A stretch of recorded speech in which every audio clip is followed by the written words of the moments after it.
Bismillahirrahmanirrahim. Assalamualaikum warahmatullahi wabarakatuh. Alhamdulillahi ala ihsani wa syukru lahu ala taufiqihi wa amtinani wa asyhadu an la ilaha illallah wahdahu la syarika lahu ta'ziman li sya'nih wa asyhadu anna Muhammadan abduhu wa rasuluh da'ila ridwanih. Allahumma salli alaihi wa ala alihi wa ashabihi wa ikhwanih. Hadirin hadirat yang dirahmati Allah Subhanahu wa taala, kita lanjutkan bahasan kita. Masih tersisa satu hadis dari bab sebelumnya tentang larangan berkhianat ya. Hadis tersebut wa an Abi Hurairah radhiyallahu taala anhu, dari sahabat Abu Hurairah radhiyallahu anhu, anin Nabi sallallahu alaihi wasallam, dari Nabi sallallahu alaihi wasallam, beliau bersabda, qala Allah taala, Allah berkata, salasatun ana khasmuhum yaumal qiyamah, tiga orang yang aku adalah musuh mereka pada hari kiamat kelak. Rajulun a'ta bi thumma ghadar, seorang yang dia memberi ya atau menjanjikan suatu dengan namaku, yaitu dia bersumpah dengan nama Allah, dia berjanji dengan nama Allah. Thumma ghadar, ternyata dia berkhianat, dia tidak memberikan apa yang dia janjikan tersebut. Orang kedua yang aku merupakan musuhnya, wa rajulun ba'a hurran fa akala thamanah, seorang yang menjual orang merdeka, dia tangkap orang tersebut, kemudian dia jual, lantas dia makan hasil jualannya tersebut. Yang ketiga, wa rajulun ista'jara ajiran, seorang yang menyewa pekerja, fastaufa minhu, lantas pekerja ini telah menyempurnakan kerjaannya, walam yu'tihi ajrahu, kemudian ternyata dia tidak dibayar upahnya. Rawahul Bukhari, hadis riwayat Al-Imam Al-Bukhari. Ikhwan dan akhwat yang dirahmati Allah Subhanahu wa taala, ini adalah ancaman ya dari Allah Subhanahu wa taala ya. Nabi menyampaikan ancaman Allah Subhanahu wa taala. Hadis ini disebut dengan hadis al-hadis al-qudsi, yaitu Nabi meriwayatkan dari Allah Subhanahu wa taala selain Al-Qur'an ya. Selain Al-Qur'an ya. Kalau Al-Qur'an sebagaimana termaktub yang kita baca ya, dari surat Al-Fatihah sampai surat An-Nas. Terkadang Nabi SAW meriwayatkan dari Allah Subhanahu wa taala namun di luar Al-Qur'an yang dikenal dengan al-hadis al-qudsi. Itu hadis yang suci disebut al-qudsi karena disandarkan kepada Allah Subhanahu wa taala. Di sini Nabi menyampaikan ya, Allah berfirman, salasatun ana khasmum yaumal qiyamah, tiga orang yang aku adalah musuh mereka pada hari kiamat. Khasam itu khasman, maksudnya khasam dan khasam, dua orang yang maju dalam persidangan disebut dengan al-khasman. Dua orang sedang bertikai, dua orang sedang maju dalam persidangan saling berlawanan, itu disebut khasam. Disebut dengan khasm. Tentunya Allah Subhanahu wa taala akan menjadi khasam bagi seluruh pelaku maksiat. Karena siapa yang melakukan maksiat, tentu Allah akan mengungkap kemaksiatan mereka, kemudian membuka kemaksiatan mereka, kemudian menghukum mereka. Tetapi dalam hadis ini Allah mengkhususkan tiga orang yang menunjukkan bahwasanya dosa mereka ini parah ya. Dosa mereka ini parah. Kemudian yang menunjukkan kenapa Allah mengatakan aku akan menjadi khasam, menjadi musuh mereka pada hari kiamat kelak, karena orang-orang yang dizalimi tidak bisa berbuat apa-apa. Seakan-akan Allah mengingatkan, bisa saja kau zalimi dia di dunia, dia tidak bisa berbuat apa-apa, namun ingat kau akan berhadapan dengan aku pada hari kiamat kelak. Tiga orang ini ya dibohongin, dikhianatin, mereka tidak bisa berbuat apa-apa. Sehingga ketika dikhususkan tiga orang ini menunjukkan dosa mereka sangat parah. Yang pertama, rajulun a'ta bi tsumma ghadar. Jadi perhatian kita adalah orang yang pertama ini. Seorang yang sudah memberikan ya, dengan namaku, yaitu dia berjanji akan berikan sesuatu ya, masuk dalam perjanjian, masuk dalam kesepakatan dengan menyebut namaku, kemudian dia berkhianat. Disebut berkhianat ini maksudnya kata Syekh Al-Utsaimin rahimahullahu taala, yaitu dia fi maudhi'i thiqah, ya, ini orang ini dipercayai sama kawannya. Jadi dia di tempat dipercayai. Ternyata dia melanggar janjinya sehingga disebut dengan apa? Khianat ya. Khianat itu seharusnya merupakan tempat yang kita percayai, orang kita percaya, ternyata dia malah melanggar, maka disebut dengan khianat. Apalagi orang yang telah bersumpah dengan nama Allah, telah berjanji dengan nama Allah. Ya, dia, maksudnya Allah mengatakan kau telah menjual namaku, ternyata kau berkhianat. Orang kan kadang tidak percaya, kita jual nama Allah, demi Allah, demi Allah, demi Allah. Kalau perlu sumpah pakai Al-Quran. Jual nama ternyata berkhianat. Betapa banyak ya pejabat-pejabat yang kemudian sudah bersumpah, disumpah ya, pakai Al-Quran di kepala, di atas kepala ya. Percaya kepada aku, janji sana, janji sini, ternyata berkhianat. Mereka ini repot pada hari kiamat kelak. Apalagi yang janji suka berbohong ya, sudah disumpah. Orang memberikan kepercayaan kepada dia, ternyata dia malah berkhianat setelah mereka percaya kepada dia. Ini yang pertama, maka Allah akan menjadi musuhnya pada hari kiamat kelak. Yang kedua, parah, yaitu ada orang yang merdeka, dia jual. Dahulu terjadi di zaman Nabi SAW, ada orang seperti ini, dia tangkap, ada orang merdeka ditangkap kemudian dijual. Di antaranya seperti Zaid bin Harithah. Zaid bin Harithah radhiyallahu anhu, asalnya dia orang merdeka, bapaknya orang merdeka. Al-Harithah itu orang merdeka. Tapi Zaid ditangkap sama orang kemudian dijual jadi budak. Jadi budak. Orang tidak tahu ternyata dia asalnya adalah orang merdeka. Lantas dibeli oleh Hakim bin Hizam radhiyallahu anhu, kemudian dihadiahkan kepada Khadijah bintu Khuwailid, istri Nabi sallallahu alaihi wasallam radhiyallahu anha. Kemudian Khadijah menghadiahkannya kepada Nabi sallallahu alaihi wasallam, kemudian Nabi memerdekakannya sehingga kemudian Nabi angkat menjadi anak angkat sehingga dikenal dengan Zaid bin Muhammad. Kemudian datang aturan Allah, ud'uuhum li abaihim, sebutlah nama mereka sesuai dengan nama bapak mereka.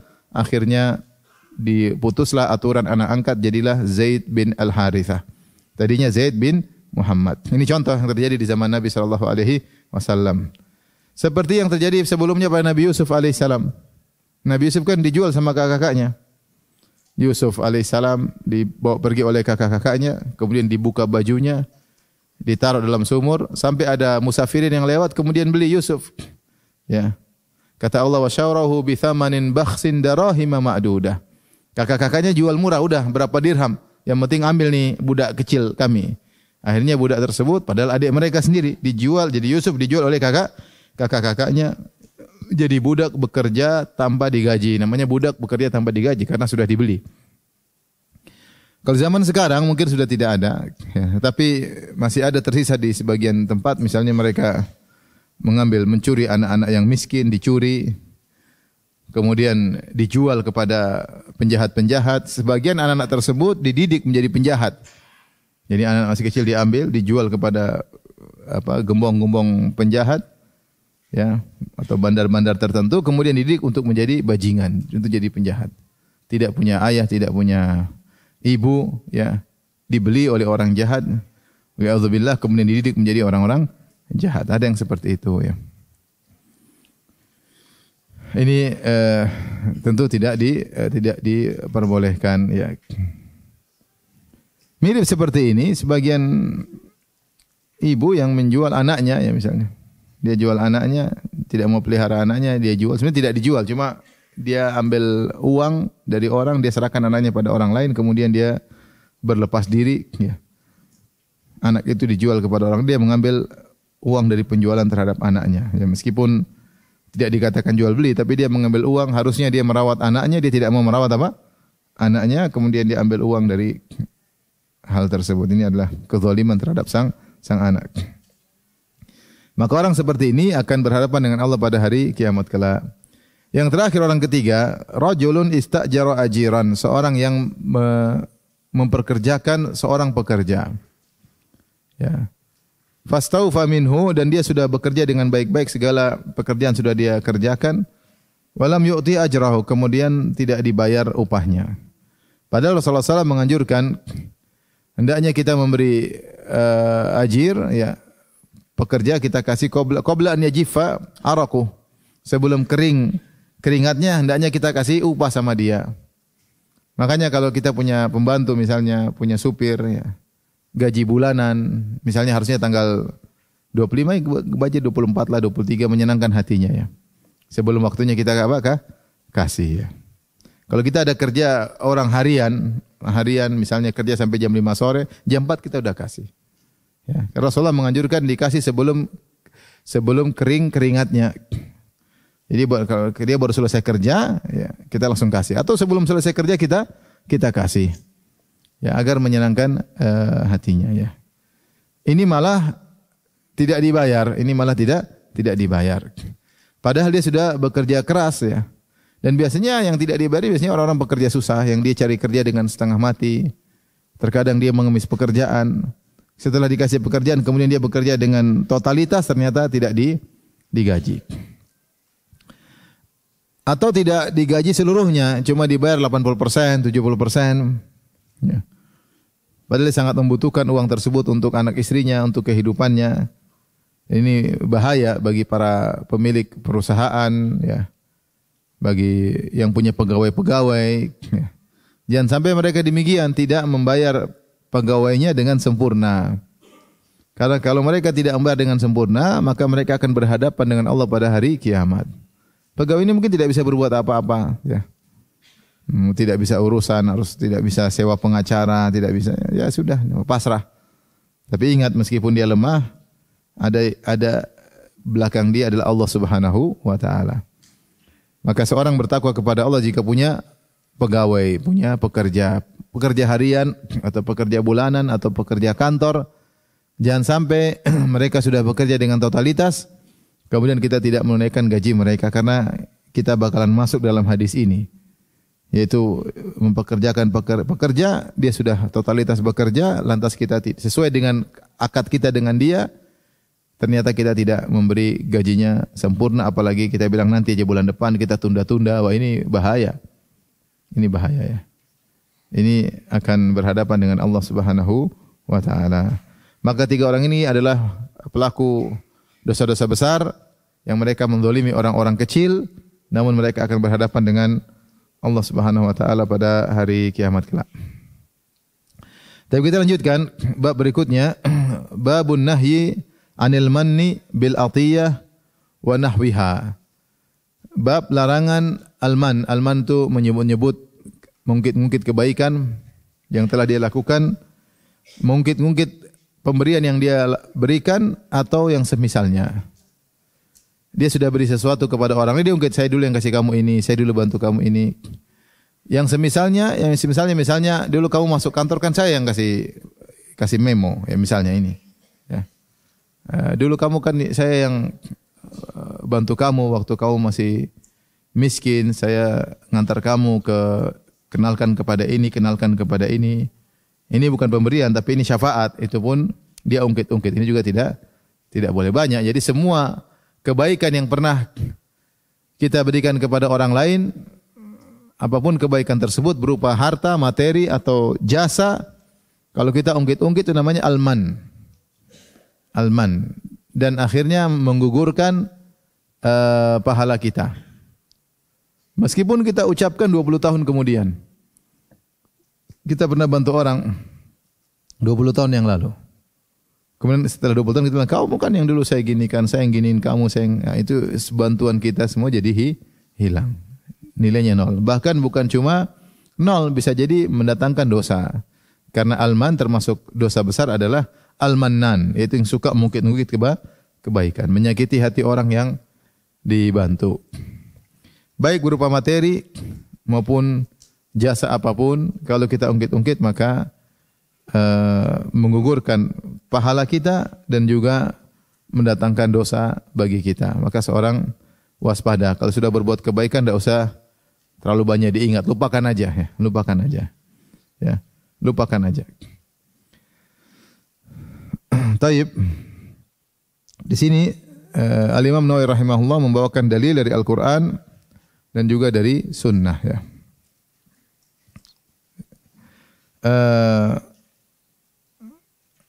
Yang pertama, qala Allah Ta'ala, Allah berfirman, ya ayyuhalladzina amanu la tubtilu shadaqatikum bil manni wal adha. Wahai orang beriman, janganlah kalian batalkan sedekah kalian dengan al-man wal adha. Selanjutnya kata Allah, kalladzi yunfiqu malahu ria'an nas wa la yu'minu billahi wal yaumil akhir. Karena orang yang bersedekah kemudian dia melakukan al-man dan al-adha, itu seperti orang sedekah riya.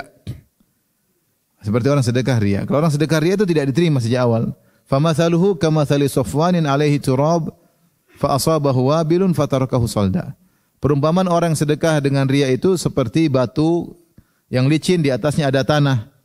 Kemudian tiba-tiba ditimpa dengan hujan besar, kemudian semua tanah hilang tanpa tersisa satu butir pun.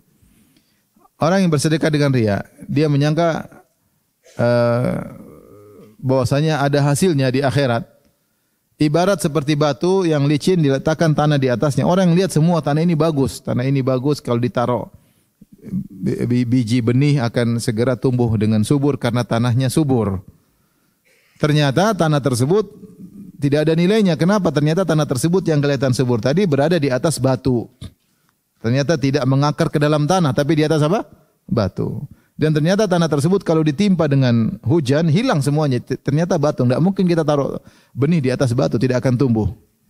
Tapi orang yang melihat dari luar, dari casingnya, ini seperti tanah yang subur. Ternyata tanah itu cuma tipis di atas batu yang licin. Bisa enggak tanam biji di atas batu? Enggak bisa kan? Iya. Enggak bisa. Jadi Allah gambarkan orang yang riya itu, orang yang lihat dia, casingnya seakan-akan orang luar biasa, dermawan, pahalanya besar. Tapi ternyata pahalanya tidak ada sama sekali. Kenapa? Karena dia bersedekah ingin dipuji. Nah, ada orang yang bersedekah ikhlas. Bersedekah ikhlas. Asalnya pahalanya diterima. Dia ikhlas. Tapi ternyata dia batalkan pahalanya gara-gara dia ngungkit-ngungkit.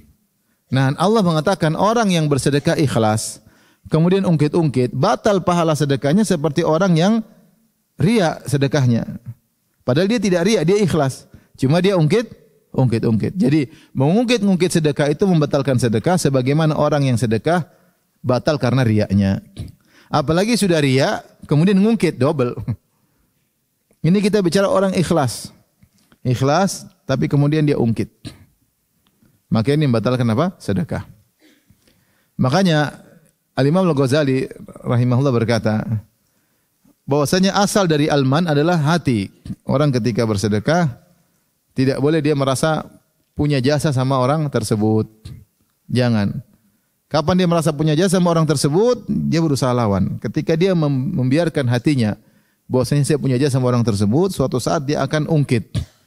Kalau dia ungkit, selesai, maka pahalanya gugur. Pahalanya gugur. Saya yang dulu bantu kamu, saya yang dulu daftarkan kamu, saya yang dulu kenalkan kamu, saya yang dulu, pokoknya saya yang dulu. Saya ngajarin kamu cara bekerja. Kamu dulu enggak ngerti kerja. Saya yang bawa kamu ke Jakarta, makanya kamu jadi bos. Dulu kamu siapa waktu di kampung misalnya. Dia ungkit semuanya. Ini mungkin 20 tahun lalu, 30 tahun lalu. Maka semua, seharusnya kebaikan dia dapat 30 tahun pahala karena dengan jasa dia orang ini jadi orang. Ya. Maka hilang semua gara-gara dia ungkit setelah 30 tahun. Maka jika kita membantu orang lain, hendaknya kita timbulkan dalam diri kita bahwasanya dia yang berjasa sama kita. Ini cara agar kita tidak ungkit-ungkit. Kita bersedekah sama orang lain, kita bilang kita yang diuntungkan daripada dia. Ya. Makanya Allah mengatakan, "Wa ma tunfiquna min khairin fali anfusikum." Ya. Apapun kalian infakkan untuk diri berupa kebaikan adalah untuk diri kalian sendiri. Adalah untuk diri kalian sendiri. Ya. Adalah untuk diri kalian sendiri. Kalau kalian tidak berinfak berarti pelit terhadap diri sendiri. Kata Allah, "Wa may yabkhal fa inna ma yabkhal an nafsihi." Siapa yang pelit, sungguhnya dia pelit terhadap dirinya sendiri. Jadi seandainya kalau kita berbuat kebaikan dengan bersedekah kepada orang lain, itu kita sedang berbuat baik untuk diri sendiri. Kita yang diuntungkan. Saya sering sampaikan, kalau ada orang miskin, dia lapar, kita kasih makanan. Sebungkus nasi lengkap misalnya, kita kasih sedekah makanan, dia makan. Tapi dia diuntungkan berupa kenyang. Tapi siapa yang lebih diuntungkan, dia atau kita? Kita yang lebih diuntungkan. Dia kenyang selesai, adapun kita ini sedekah akan diganti oleh Allah di dunia bahkan berlipat ganda. Kemudian ini sedekah akan meredakan kemurkaan Allah. Ini sedekah bisa menyelamatkan kita dari kesudahan yang buruk, kematian yang buruk. Ini sedekah bisa menemani kita di alam barzakh. Ini sedekah akan menjadi penaung kita pada hari kiamat kelak. Berarti yang diuntungkan siapa? Kita. Dunia maupun akhirat, kita yang diuntungkan. Nah, setiap kita bersedekah, kita membantu kerabat, membantu kakak, membantu adik, membantu pegawai kita, membantu murid kita, membantu guru kita, membantu siapapun.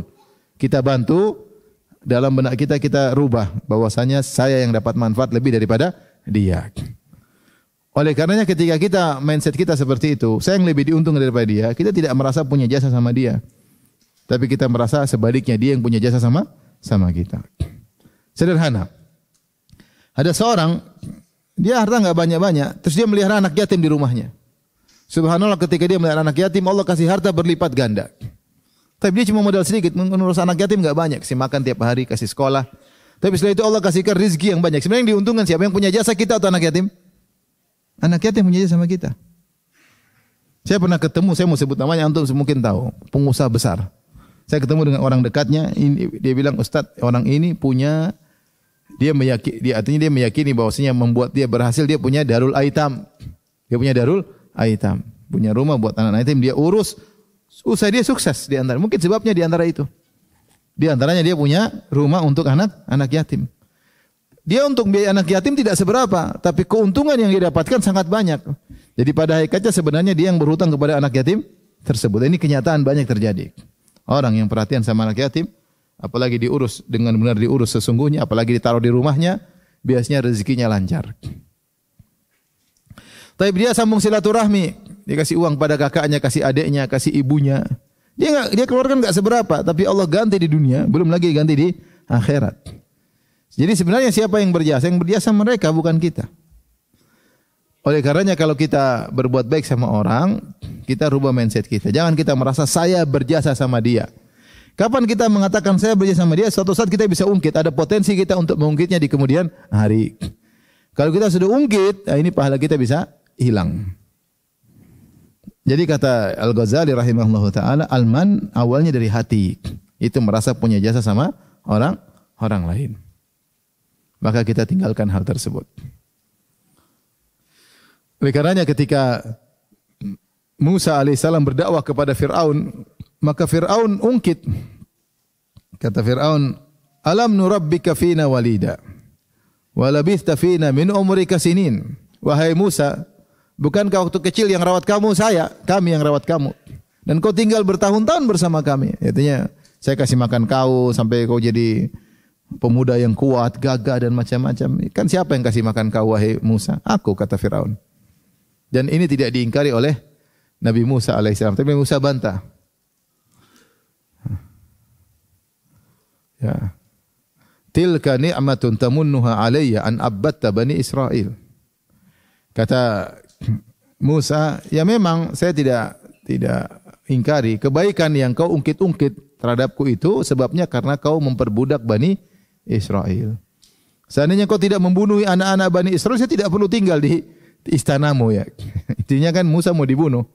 Sehingga terjadilah kisah bagaimana Allah menyelamatkan Nabi Musa, kemudian dilepas oleh ibunya di Sungai Nil, kemudian diambil oleh istrinya Fir'aun, akhirnya tinggal di rumah Fir'aun, istana Fir'aun, jadi anak angkatnya Fir'aun. Itu semua saya tidak pungkiri, itu benar jasamu kepada aku, tapi itu semua sebab kau. Karena engkau yang telah memperbudak Bani Israel. Seandainya kau tidak membunuh Bani Israel, saya tidak perlu tinggal di istanamu. Tapi Fir'aun mengungkit-ungkit. Sama juga Allah berfirman, qalatil a'rabu amanna.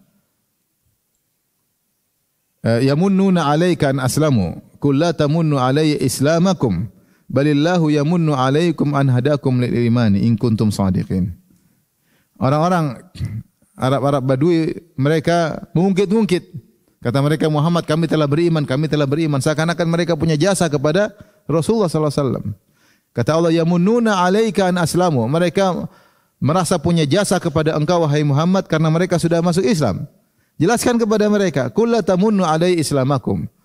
Jangan kalian ungkit-ungkit jasa kalian kepadaku karena kalian masuk Islam. Balillahu yamunnu 'alaikum an hadakum lil imani. Justru sebaliknya, Allah yang kasih jasa kepada kalian, kalian dimasukkan Islam itu kalian harusnya bersyukur. Bukan malah kalian mengatakan, Muhammad, kita sudah masuk Islam loh, seakan-akan punya jasa sama Nabi. Justru kalian yang diuntungkan ketika masuk apa? Islam. Kalau enggak masuk neraka kekal selama-lamanya ya. Jadi ini saya kasih cara mindset saja, cara berpikir agar kalau kita berbuat baik sama orang apapun kita kasih. Seperti dan itu banyak. Kak dia dulu saya ngajarin dia goblok, yang ngajarin dia siapa? Saya. Dulu Al-Fatihah mulutnya bengkok-bengkok, saya yang lurusin ya seperti itu. Nah, ini semua enggak boleh. Itu semua hilang pahalanya. Hilang pahalanya. Ya.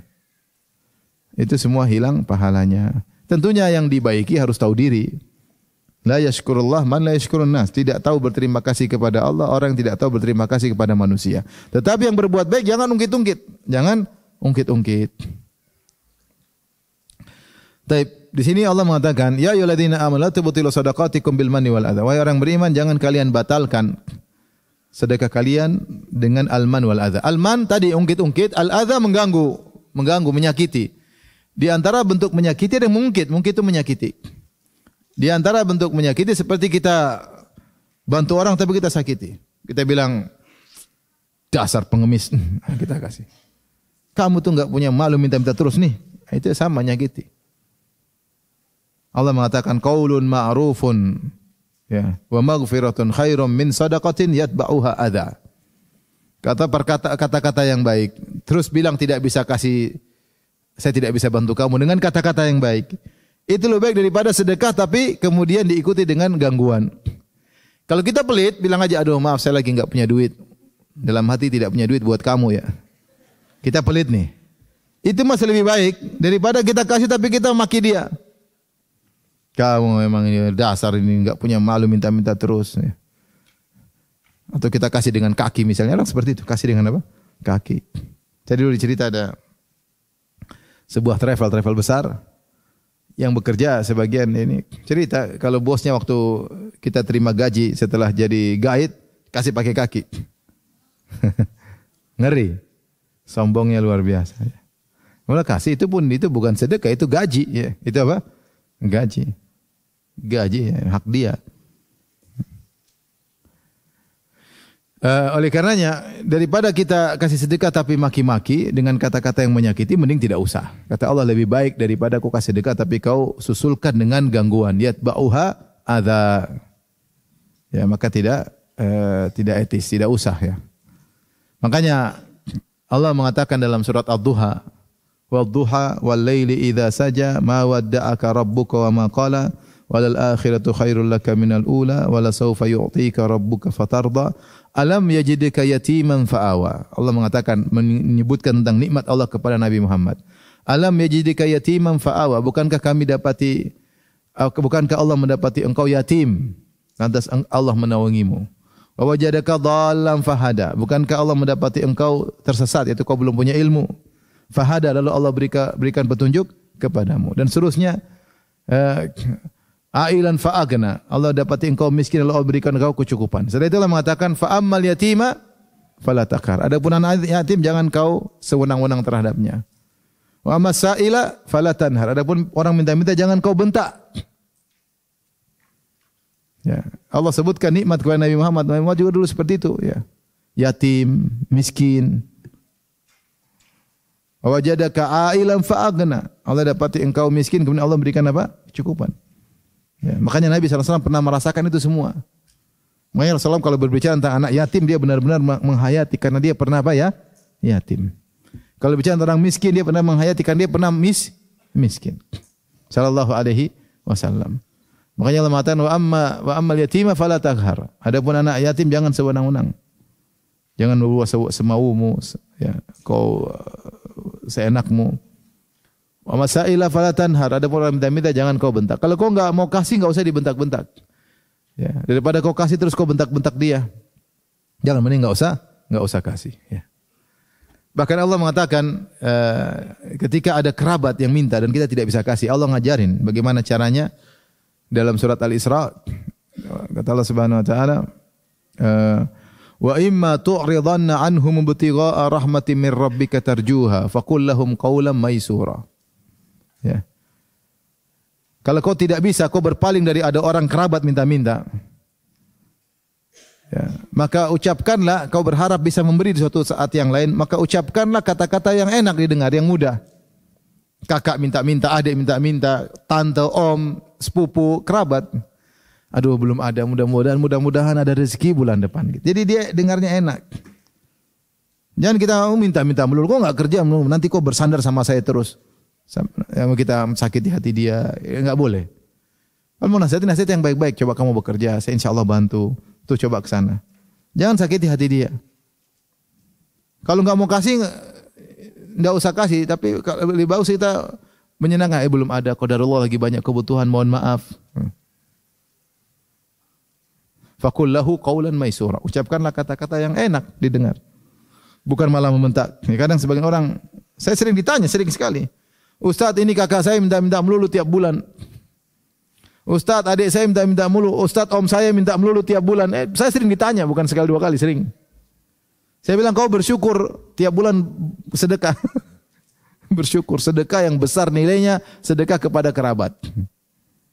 Daripada kau kasih orang jauh, kasih janda jauh-jauh, ini kerabat. Kerabat dekat, pahalanya apa? Besar.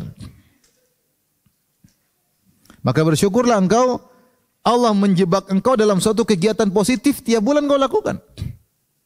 Tinggal kau ikhlas, atur hati, jangan mentang-mentang. Nasihat-nasihat kalau dia tidak mampu, ternyata dia minta-minta terus, ya sudah, kau kasih. Ketika ada seorang datang kepada Nabi, ya Rasulullah, dia mengeluhkan tentang saudaranya, kakaknya atau adiknya yang di masjid tidak bisa cari kerja sementara dia menafkahi. Maka Rasulullah mengatakan, la'allaka turzaqu bihi. Jangan-jangan kau dapat rezeki karena dia. Kata Nabi sallallahu alaihi wasallam. La'allaka turzaqu bihi. Jangan-jangan kau dapat rezeki dari Allah gara-gara kau ngayomi si orang ini. Oleh karena seorang kalau diberi kesempatan bersedekah, kalau enggak mampu ya sudah, bilang, "Kak, saya enggak mampu. Saya kebutuhan banyak, qadarullah. Coba kakak cari, coba tanya adik yang lain." Saya lagi enggak ada duit misalnya. Atau adik coba tanya kakak yang lain. Kakak lagi enggak ada duit. Bisa. Qaulan maisura, perkataan yang ringan. Bukan malah menyakiti. Ya, kita kalau berbuat baik, sempurnakan. Kalau sedekah yang sempurna, jangan sedekah malah kita rusakin dengan kata-kata yang tidak baik. Alman, mengungkit-ungkit atau perkataan yang menyakiti. Jangan. Di antara bentuk mengungkit misalnya, ada orang kita kasih hadiah baju baru, terus dia datang, kita, bajunya bagus ya. Baju bagus ya. Oh, dia jadi kikuk, jadi enggak enak ya. Karena dia tahu kita yang apa? Kasih. Bahkan sebenarnya ulama mengatakan kalau kita kasih sesuatu sama orang, kalau kita ketemu dia, kerasanya dia bakalan enggak enak, lebih baik kita enggak usah ketemu dia. Sehingga dia nyaman.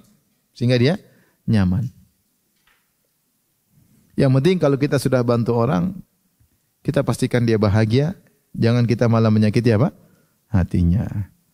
Karena ini membatalkan sedekah dan kebaikan yang kita lakukan. Taib.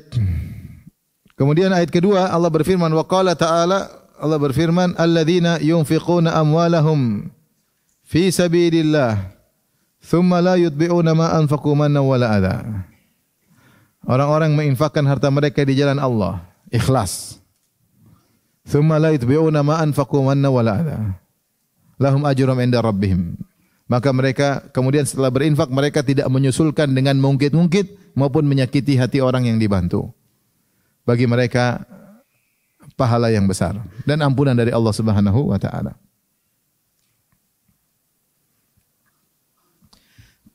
Selanjutnya Allah mengatakan lahum ajruhum inda rabbihim wala khaufun alaihim wala hum yahzanun.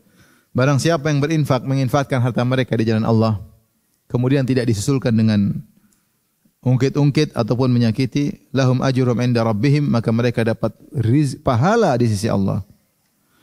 Wala khaufun alaihim wala hum yahzanun, dan mereka tidak akan khawatir dan tidak akan bersedih. Ini pahala besar ya. Biasanya orang yang kita bantu dia khawatir, biasanya dia apa? Sedih, ya enggak? Orang bantu kadang khawatir, dia sedih. Ketika kita membantu dia, kita diberi ganjaran Allah pahala yang besar dan tidak ada kekhawatiran dan tidak ada apa? Kesedihan. Makanya di antara faedah sedekah adalah melapangkan dada, membuat hati bahagia. Ya, gundah gulana bisa hilang gara-gara kita bersedekah. Maka seorang yang merenungkan tentang keutamaan sedekah, dia tahu bahwasanya sebenarnya orang yang kita sedekah itulah yang berjasa kepada kita, bukan kita yang berjasa sama dia. Karena keuntungan yang didapatkan cuma sedikit, sementara keuntungan yang kita dapatkan jauh lebih banyak, dunia maupun di akhirat. Dia cuma dapat keuntungan duniawi, cuma kecil. Kita dapat keuntungan yang tiada berhenti di dunia dan berkesinambungan di akhirat kelak. Taib, kita lanjutkan hadis. Hadis pertama dalam bab ini cuma satu hadis ya, satu hadis saja. Wa an Abi Dzar radhiyallahu anhu, dari sahabat Abu Dzar radhiyallahu anhu, anin Nabi sallallahu alaihi wasallam qala, dari Nabi sallallahu alaihi wasallam beliau bersabda, qala thalathatun la yukallimuhumullahu yaumal qiyamah wa la yanzuru ilaihim wa la yuzakkihim wa lahum adzabun alim. Tiga golongan yang Allah tidak berbicara dengan mereka pada hari kiamat kelak, itu tidak berbicara dengan pembicaraan rahmat. Tapi bisa jadi Allah berbicara dengan perbicaraan yang tegas dan keras yang menusuk mereka. Wala yanzuru ilaihim, Allah tidak memandang mereka itu dengan pandangan rahmat, tapi pandangan murka. Wala yuzakkihim, dan Allah tidak mensucikan mereka, itu Allah tidak ampuni dosa mereka. Walahum adzabun alim, dan bagi mereka azab yang pedih. Subhanallah, betapa banyak hukuman. La yukallimuhumullah, tiga golongan yang Allah tidak ajak bicara dengan pembicaraan yang menyenangkan. Wala yanzuru ilaihim, pada hari kiamat kelak, dan Allah tidak memandang mereka dengan pandangan rahmat, tapi Allah dengan pandangan murka. Wala yuzakkihim, Allah tidak ampuni dosa-dosa mereka, ya. Walahum adzabun alim, dan bagi mereka azab yang pedih, yang menyakitkan. Alim itu mu'lim, artinya azab yang menyakitkan, dan kita tahu azab neraka sangat menyakitkan.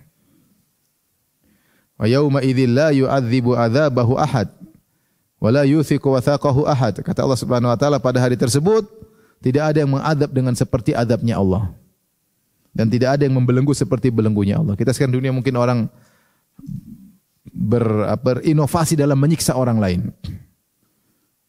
Ya, menyiksa begini, tapi semuanya kecil, tidak ada yang bisa mengadab seperti adabnya apa? Allah. Ya.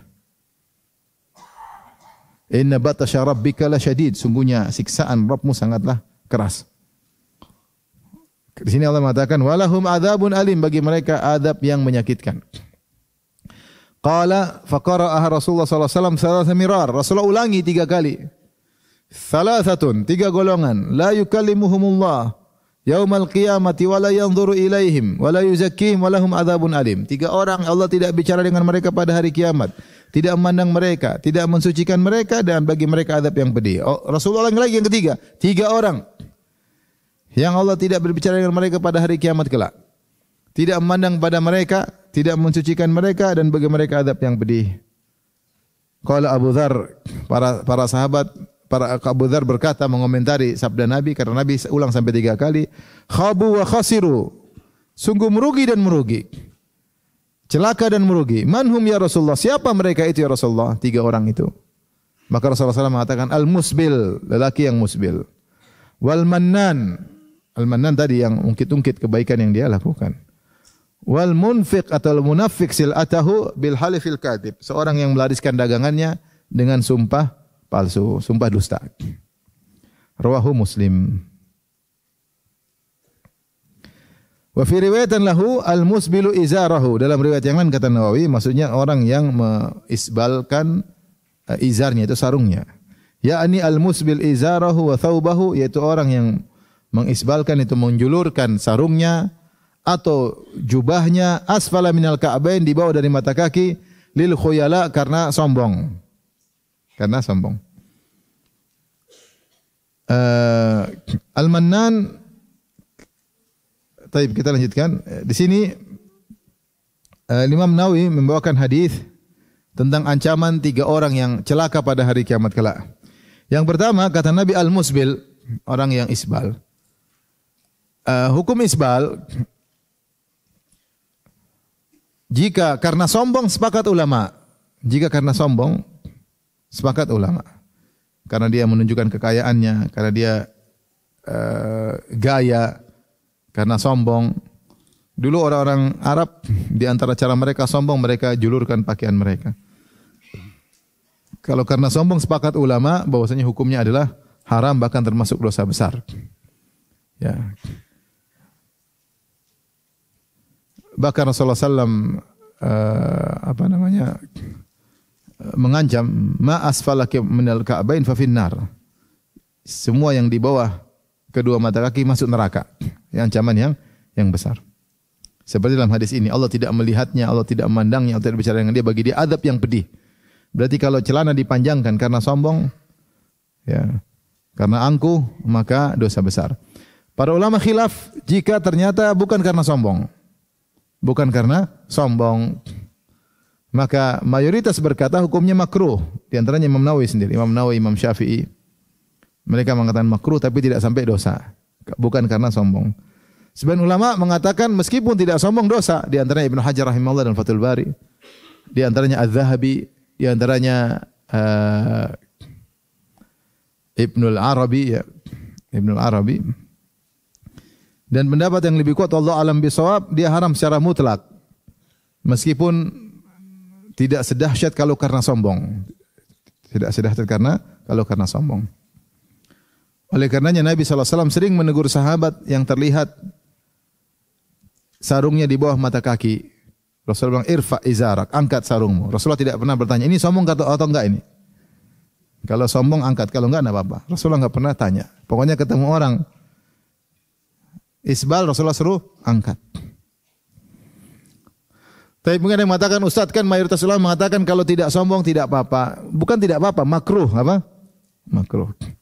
Dan kita hidup tidak usah spekulasi. Cuma gara-gara berapa senti di bawah mata kaki kita spekulasi. Udah. Mending kita potong sarung kita atau kita naikkan di atas mata kaki. Pertama kita selamat dari spekulasi yang sangat berbahaya. Neraka atau tidak. Yang kedua kita dapat pahala. Karena kita menjalankan sunnah Nabi. Menjalankan sunnah Nabi. Ya. Dulu awal-awal kita ngaji, orang yang tidak isbal, yang di atas mata kaki, jadi bahan cemoohan. Ya, dibilang kebanjiran lah, ya. Kebanjiran lah, ya. Dibilang petani sawah lah, ya. Macam-macam orang dulu ngejek, ya. Orang ngejek. Ya. Teman-teman ya, biar diajak karena masalah, ya. Sunnah Nabi diajak, subhanallah. Karena yang ngejek tidak ngerti. Mereka bilang ini goblok, nggak ngerti fikih. Itu kan terkait dengan zaman dahulu. Kalau zaman sekarang bukan sunnah lagi. Ya, syubhat banyak lah. Padahal kalau kita baca buku fikih semua sepakat sunnah di atas mata kaki. Mau celana, mau sarung. Sampai akhirnya saya pergi ke Australia. Saya lihat orang-orang bule di atas mata kaki semuanya. Wih, ternyata model itu dulu-dulu ya. Di sini belum waktu itu. Di sini masih disebut kebanjiran. Di sana sudah model. Ketika akhirnya orang-orang ikut orang kafir yang bikin, nggak ada yang bilang kebanjiran. Ketika orang kafir yang di atas mata kaki, nggak ada satu bilang apa? Kebanjiran. Karena mereka di depan orang kafir takut. Itu makhluk dari planet lain orang kafir. Seakan-akan demikian. Tapi kalau kita orang Islam yang bikin, bilang kebanjiran lah, petani sawah lah, apalah, cingkrang, ya, golongan cingkrang. Begitu saya ke Sydney waktu itu ada kajian plus jalan-jalan tentunya. Itu nggak usah disebutin. Pokoknya judulnya pengajian. Saya diundang pengajian. Dia ajak jalan, saya lihat loh, kok banyak anak muda. Saya tanya kenapa? Itu lagi model saat di sini. Nggak cingkrang. Begitu tiba di sini nggak ada yang bilang lagi apa? Subhanallah. Jadi butuh orang kafir dulu yang praktekkan baru tidak dituduh. Seandainya Abu Bakar As-Siddiq, Umar hidup zaman sekarang, tetap aja di cingkrang, apalah kebanjiran. Harus orang kafir dulu. Tatoan yang pakai gitu baru top. Kalau orang kafir yang pakai apa? Bagus. Jadi kalau ada orang yang isbal, kita husnudzon. Mungkin dia menganggap cuma makruh. Tidak usah kita kemudian hina dia. Enggak, itu dia punya pendapat, silakan. Ya, tapi jangan sebaliknya ada yang cingkrang malah kita ganggu, karena cingkrang itulah yang sepakat ulama sunnah. Jadi maksud ikhwan, kalau kita orang ada isbal, kita jangan langsung bilang ini agamanya enggak beres, enggak boleh, karena ini masalah khilaf. Ya. Kalau mungkin sombong, sombong kau enggak tahu itu masalah hati. Tapi kau punya hak boleh kalau bagus kau angkat bagus. Kenapa? Karena Nabi menegur para sahabatnya, dan kemungkinan besar para sahabat yang isbal bukan karena sombong. Para sahabat ketika isbal sombong atau tidak? Tidak. Tetapi Rasulullah tetap tegur atau enggak? Tetap tegur. Tapi bukan berarti kalau ada yang isbal, ini agamanya enggak beres, manhajnya enggak beres, enggak. Ini enggak seperti itu ya. Ini masalah khilafiyah ya. Yang lebih hati-hati kita tidak isbal. Tapi yang kedua yang dicela oleh Nabi di sini adalah al-mannan. Al-mannan tadi yang suka ungkit-ungkit kebaikan yang dia lakukan ya. Ungkit-ungkit, sayang dulu kamu, sayang gini, sayang gini, sayang gitu, sayang gini. Yang ketiga, orang yang melariskan dagangannya dengan sumpah dusta ya. Demi Allah ini barang baru. Ternyata baru tahun lalu ya, misalnya. Demi Allah saya enggak ngambil untung sedikit pun. Ternyata banyak untungnya ya. Enggak sedikit tapi banyak. Demi Allah saya cuma jual modal.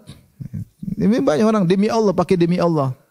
Benar ya, saya cuma jual modal aja, yang penting saya enggak rugi. Orang kan tertarik. Padahal bohong. Orang seperti ini jualan nama Allah untuk dapat keuntungan apa? Duniawi. Waliyadzubillah, mengerikan.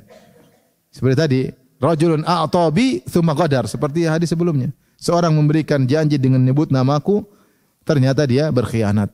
Jadi jualan Allah, kemudian ternyata untuk apa? Kedustaan. Ya. Maka bahaya seorang kalau jual beli jangan sering demi Allah, demi Allah, demi Allah, enggak usah sumpah-sumpah ya. Ya. Bohong tanpa sumpah masih mending. Masih mending nerakanya maksudnya. Kalau bohong plus sumpah nerakanya lebih parah, Taib ini tadi dosa al-mannan, ungkit-ungkit kebaikan. Taib, bolehkah kita ungkit kebaikan Ustaz kalau ada perlu? Ini jadi pembahasan. Bolehkah kita ungkit keperluan? Sebagian ulama mengatakan memberi rukhsah keringanan, boleh jika tujuannya bukan untuk menyakiti. Boleh tujuannya kalau bukan untuk menyakiti, tapi untuk misalnya memberi nasihat. Bukan untuk apa menyakiti hati seorang. Kalau menyakiti tadi mannan, selesai. Kalau bisa kita tidak ungkapkan lebih baik. Tapi kalau kita dalam rangka memberi pelajaran agar dia sadar, agar dia ingat, mudah-mudahan tidak mengapa. Tapi sebaiknya kita hindari.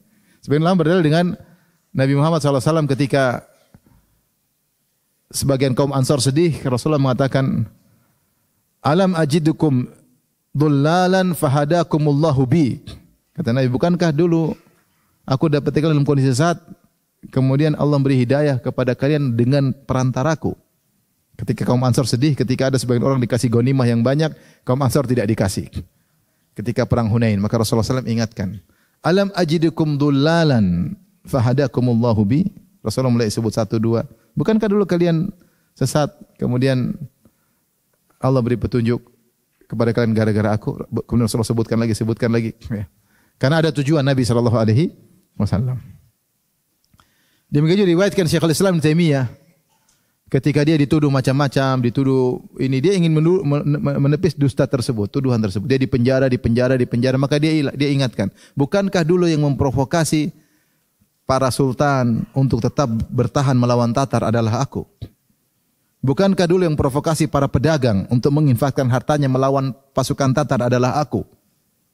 Maksudnya kenapa kalian tuduh aku yang tidak? Kemudian dia dipenjara sampai meninggal di penjara. Ibnu Taimiyah dulu kan yang sendirian memprovokasi sultan bahwa si kitab pasti menang insyaallah, kata ketika mereka ketakutan diserang oleh Tatar, Ibnu Taimiyah rahimahullah datang ke sultan bilang kita pasti menang insyaallah. Insyaallah bukan keraguan tapi kepastian, tahqiqan. Dan benar akhirnya mereka berhasil mengusir Tatar ketika itu. Dia provokasi para pedagang. Ternyata dia akhirnya dipenjara sampai meninggal, dituduh yang tidak. Maka dia sedikit mengungkit untuk menepis tuduhan tersebut. Bosnya begini, niatnya begini. Enggak, bukankah saya dulu yang begini? Kalau saya niat buruk dulu, biarinnya Tatar apa ngabisin apa? Kalian. Bukan untuk menyakiti mereka, tapi mengingatkan bahwa saya tidak seperti itu yang kalian apa? Tuduhkan. Demikian juga sebenarnya mengatakan boleh orang tua mengingatkan anak. Ya, tapi jangan menyakiti anak. Kamu dulu kecil kecil. Dalam perut mama tahu enggak? Kalau mama giniin kamu tewas. Enggak. Kita terkadang oleh kamu enggak begitu. Mama sayang sama kamu. Kamu dulu perut mama dulu susah. Jadi kita ungkit bukan untuk menyakiti hati, tapi kita sayang sama dia. Tapi yang paling bagus, bapak ungkit kebaikan ibu ungkit kebaikan apa? Bapak. Jangan kita ungkit sendiri kalau bisa ya. Jadi misalnya anak ngelawan bapaknya ngelawan gitu. Nah, kamu tahu bapak dulu setengah mati. sampai di bawah terik matahari. Bapakmu dulu enggak hitam seperti ini, dulu putih bagus, cuma sering di bawah matahari jadi donat gosong seperti ini. Ya. Ya, yang mengais rezeki mencari sesuap nasi. Jadi dia, oh begitu ya gitu. Ya. Kalau dia anak sama ibunya, kamu jangan gitu. Mamamu dulu, masya Allah badannya. Sekarang gembor gara-gara kamu. Lahiran jadi meledak semuanya gara-gara kamu. Jadi kalau bisa itu bukan menyakiti, tapi apa? Menasihati. Sampai sebagian ulama mengatakan boleh suami terhadap istri demi menyelamatkan istri dari neraka jahanam. Bukankah di antara sebab wanita masuk neraka jahanam lupa dengan kebaikan suami? Ketika Rasulullah SAW mengatakan, ya ma'syaran nisa tasaddaqna, wahai para wanita bersedekahlah. Fa inna kunna aktsara hatabi jahannam, sungguhnya kalian banyak penghuni neraka jahanam. Ada yang berkata, lima ya Rasulullah, kenapa? Kata Rasulullah, li'anna kunna takfurnal ashir, karena kalian kufur kepada kebaikan suami, yaitu lupa dengan kebaikan apa? Suami, ingkar kepada kebaikan suami. Kata sebagian ulama, supaya dia tidak ingkar kita ingatkan. Bukan karena ingin menyakiti hatinya, bukan. Kalau kita ingin menyakiti hati istri kita dengan ungkit saya dulu gini-gini, hilang semua pahala kita. Tapi kalau niat kita untuk ingatkan, kamu dulu kurus, sekarang gembrot, alhamdulillah. Siapa yang berjuang? Siapa yang dulu beli mie ayam waktu malam-malam? Saya 1 mangkok, kau 2 mangkok. Siapa yang maksudnya diingatin, bukan untuk menyakiti hati. Kapan kita berniat menyakiti hati, hilang semua apa? Pahala. Ya, tapi kalau supaya kamu tidak masuk neraka, kamu kok begini angkat suara, kamu lupa saya yang beginian kamu, saya yang ginikan kamu, saya yang ginikan kamu. Pulangkan aja ke rumah orang tuaku. Kamu orang tua udah meninggal, rumah udah dijual. Mau dipulangin kemana? Udah tidur sama sini. Maksudnya kalau ya enggak juga, saya enggak suruh bapak-bapak sering ungkapin, enggak. Kalau perlu, kalau apa?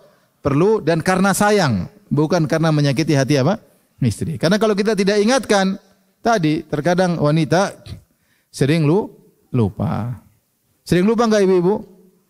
Iya, sering. Jujur, masya Allah, sering lupa. Sering lupa. Buktinya lupa, ngangkat suara, bentak-bentak. Kalau seorang tahu orang ini punya jasa sama kita, enggak mungkin kita angkat suara, enggak mungkin.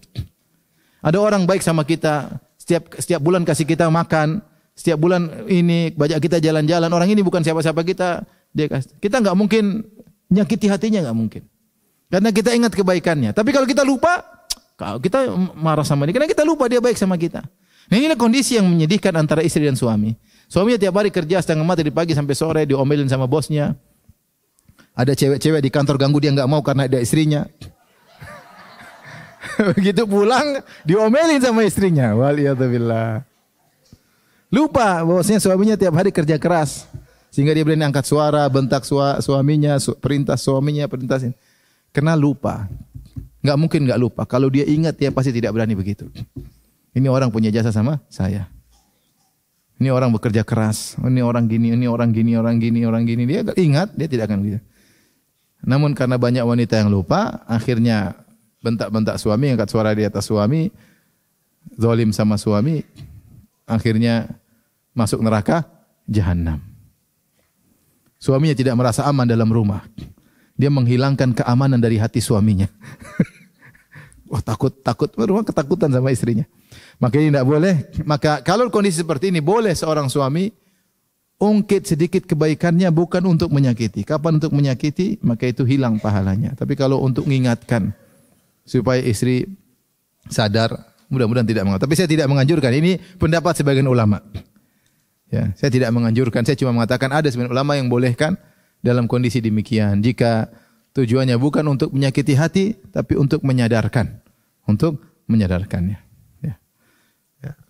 Sama seperti misalnya kita sama adik kita, kakak tidak pernah perhatian sama saya, kita bilang enggak begitu. Kita ingat, dulu kan kamu begini, siapa yang begini? Enggak begini, iya bukan, kamu kan nuduh saya begini, saya kasih tahu, itu tidak benar tuduhan tersebut misalnya. Boleh enggak? Boleh, tapi bukan untuk menyakiti dia, kita sayang sama dia. Maka kita sebutkan sebagian jasa kita kepada dia untuk menepis tuduhan tersebut. Mudah-mudahan tidak mengapa kalau niatnya bukan untuk menyakiti atau merendahkan.